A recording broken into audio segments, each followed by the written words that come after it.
नमस्कार दोस्तों, मैं मधुकर कृष्ण बिक्री.com प्रॉपर्टीज फरीदाबाद से।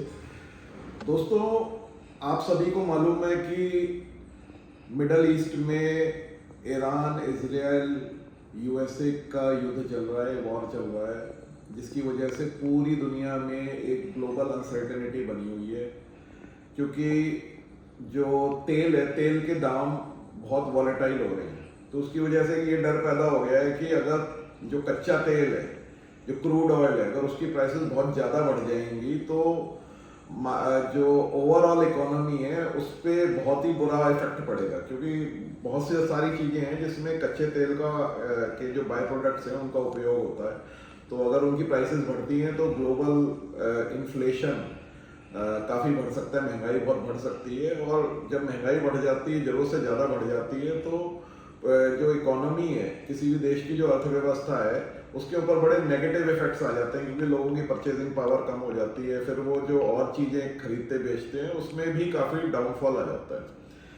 अब सबसे बड़ा जो क्वेश्चन है जो हमारे जो रियल स्टेट मार्केट में लोग फेस कर रहे हैं, वो ये है कि अगर ये युद्ध काफ़ी लंबा चलता है या जितना चल चुका है उसका जो भी इफेक्ट आता है, तो उससे रियल स्टेट प्रॉपर्टी की प्राइसेस पे क्या इफेक्ट आएगा। बहुत से लोग बोल रहे हैं कि जी प्रॉपर्टी क्रैश कर जाएगी, डाउन हो जाएगी, और कोई कह रहा है कि नहीं जी, अब रेट जितने बढ़ते थे बढ़ लिए, अब नहीं बढ़ती, क्योंकि इतना ये जो युद्ध हुआ है इसका बहुत नेगेटिव इफेक्ट आएगा। कुछ लोग कह रहे हैं कि जी थोड़ा रुक के बढ़ेगी। तो हमारा भी कुछ व्यू है, वही मैं आप लोगों के साथ शेयर करना चाहता हूँ। तो मेरा जो व्यू है वो ये है कि प्रॉपर्टी बेशक स्टेबल रहे थोड़े टाइम तक, इतना रेटों में कोई डिफ्रेंसिएशन ना हो, बट जिस लेवल पे है वहां से क्रैश कर जाएगी, ये इम्पॉसिबल है। इसमें कोई पॉसिबिलिटी नहीं लग रही। क्योंकि क्रैश करने का मतलब ये है कि जो भी रेट्स हैं वहां से कम 30-40% नीचे आ जाना। क्रैश का मीनिंग ये होता है कि कोई पर्टिकुलर रेट है, वहां से गिर के बहुत ज्यादा नीचे आ जाना, तो वो तो पॉसिबिलिटी है नहीं। और उसका मेन रीजन ये है कि अगर आप पीछे भी देखें, पीछे एक बहुत बड़ी घटना हुई थी, कोरोना काल में हम ऑलमोस्ट 1.5-2 साल तक घर ही बैठे हुए थे, क्योंकि लॉकडाउन लगे हुए थे या बीच बीच में लग रहे थे। तो ये हुआ कि भाई अब तो कोरोना आ गया, अब तो मार्केट क्रैश कर जाएगा। पर जैसे ही कोरोना के ऊपर ओवरकम किया गया और कोरोना की सेकंड वेव खत्म हुई है और मार्केट नॉर्मल फंक्शन करने लग गए, तो प्रॉपर्टी वहां जिन लेवल्स पे थी वहां से अगर आप लोग आज देख रहे होंगे तो हर चीज कम से कम 3-4 गुना बढ़ गई है पिछले 3-4 सालों में। तो कहां से कहां आ गए, इतना ज्यादा जंप आप इतिहास में देख लीजिए, कभी नहीं हुआ। तो क्राइसिस आई पर प्रॉपर्टी स्टेबल रही, और उसके बाद जैसे ही क्राइसिस गई है प्रॉपर्टी और जंप कर गई। यही हाल नोटबंदी में हुआ था। नोटबंदी में गवर्नमेंट ने पर्टिकुलर नोट्स जो थे बंद किए, फिर नए नोट आए, तो एक डिसरप्शन रहा उस दौरान 3-4 महीने, मार्केट काफी स्टेबल रही। तो और पर जैसे ही वो नोटबंदी का इफेक्ट खत्म हुआ, वहां से मार्केट काफी तेज ऊपर हो गई, दुगनी तिगनी हो गई।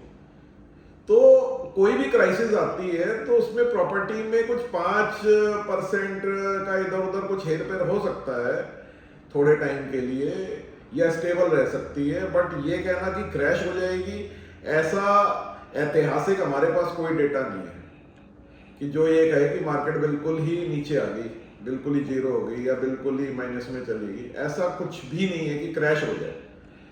कुछ 5% का इफेक्ट, तो ऐसा कोई बहुत बड़ा इफेक्ट भी नहीं होता, मुझे तो वो भी नहीं लग रहा। हद से हद स्टेबल रहेगी, और ट्रांजैक्शंस तो हो ही नहीं है। आज भी मैं आपसे बात कर रहा हूं तो मार्केट में बहुत इंक्वायरीज हैं, मार्केट में रेगुलर इंक्वायरीज बनी हुई है। ऐसा नहीं है कि मार्केट में लोग गायब हो गए हो, प्रॉपर्टी सेल परचेज नहीं हो रही है, और कोई ऐसी करेक्शन भी देखने को नहीं मिल रही।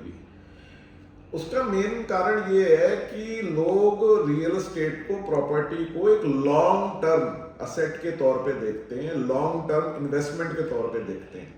कोई भी चीज अगर लॉन्ग टर्म इन्वेस्टमेंट के लिए ली जाती है तो छोटे मोटे प्राइसेस का ऊपर नीचे होना या छोटी मोटी गिरावट या छोटा मोटा कुछ करेक्शन होना लॉन्ग टर्म इन्वेस्टर को फर्क नहीं पड़ता।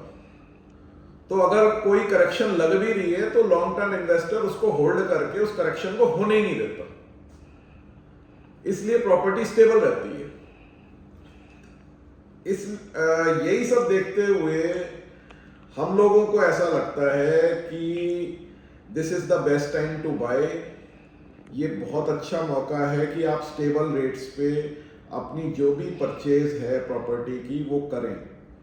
अगर आप सेलर हैं तो भी कोई चीज सेल करके और बेटर चीज ले लें। अगर आप बायर हैं तो अपनी डिसीजंस को होल्ड मत करिए। जो भी आपका बजट है उसमें जो भी प्रॉपर्टी आ रही है उसको लीजिए।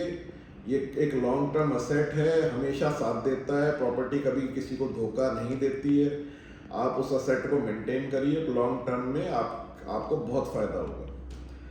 इसी ये सेम टॉपिक जो है कि प्रॉपर्टी कब लेनी चाहिए और when is the best time to buy property, इसका मैं ऑलरेडी एक वीडियो डाल चुका हूँ, आप हमारे चैनल पे जाके देख सकते हैं। तो वही बात फिर से मैं दोहरा रहा हूँ, every time is the best time to buy the property. आपका जो भी बजट है उसमें जो प्रॉपर्टी आपको पसंद आ रही है उस बजट के अंदर लेके छोड़ दीजिए, अपने दूसरे काम धंधे में लग जाइए, फिर पैसे आ जाए तो फिर ले लीजिए।